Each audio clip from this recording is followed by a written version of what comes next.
வணக்கம் நண்பர்களே. முகப்புத்தகத்தில் பார்த்த பதிவு தான் இது. ஜெர்மனியில் ஒரு சுரங்கம் இடிஞ்சு விழுகுது. அதுக்குள்ளே ஒரு 10 பேர் மாட்டிக்கிறாங்க. அங்கே உள்ளுக்குள்ளே இருட்டாக ஆரம்பிக்குது. யாருக்கும் நேரமும் தெரியல, நாள் கிழமை எதுவுமே தெரியல. இப்போது அவங்க ரொம்பவே பயந்து போயிருக்காங்க. கூடவே அவங்களுடைய நம்பிக்கையும் கொஞ்சம் கொஞ்சமாக அவங்களுக்கு குறைய ஆரம்பிக்குது.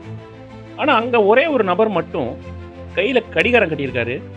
அதனால் அவர் அங்கே இருக்கிற எல்லாருக்கும் தைரியமும் சொல்லிட்டு இருக்காரு.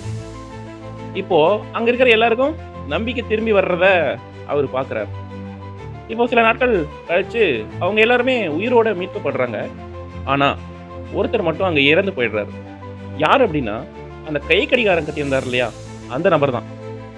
இப்போது உளவியல் துறை அந்த மரணத்தை பற்றி அலசி ஆராயிறாங்க. அதோட முடிவுகள் பெரிய ஆச்சரியமாக இருந்தாலும் இன்னொரு பக்கம் பெரிய அதிர்ச்சியாக இருந்துச்சான். அந்த 9 பேர் உயிரோடு இருந்ததுக்கான காரணம், அந்த கை கடிகாரம் கட்டியிருந்த நபர் அவங்க கிட்ட கடந்து போன நேரத்தையும் நாளையும் குறைச்சி சொல்லி அவங்களுக்கு மனசில் இருந்த பயத்தை போக்கியிருக்காரு. ஆனால் உண்மையான நேரமும் நாளும் தெரிஞ்ச அவர் இனியும் நம்மளை காப்பாற்ற யாரும் வரமாட்டாங்கன்னு நம்பிக்கையை முழுசாக இழந்துட்டார். அதே சமயம் தங்களோட உயிர் சீக்கிரமாக போக போகுதுன்னு நினச்சி பயப்படவும் செஞ்சார். அதுதான் அவருடைய மரணத்துக்கு காரணம்னு ஆய்வில் சொல்லியிருக்காங்க. அங்கே இருந்த அத்தனை பேருக்கும் அவர் கொடுத்த தைரியம் ஒரு மருந்தாக இருந்துச்சு.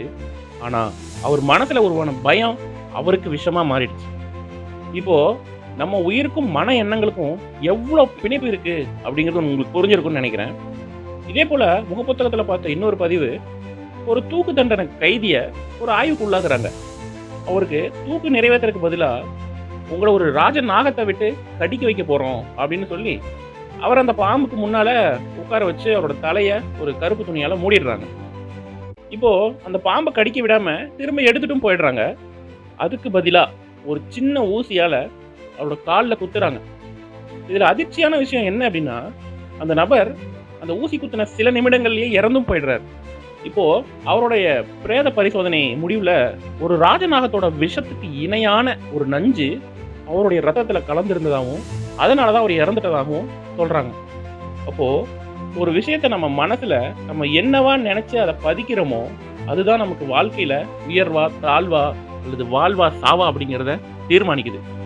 கொரோனாவில் பாதிக்கப்பட்ட நிறைய பேர் இறந்து போனதுக்கு காரணம் அவங்க மனசில் நம்ம இறந்துருவோமோ அப்படின்னு உருவான ஒரு பயம்தான் காரணமாக இருந்திருக்கும்.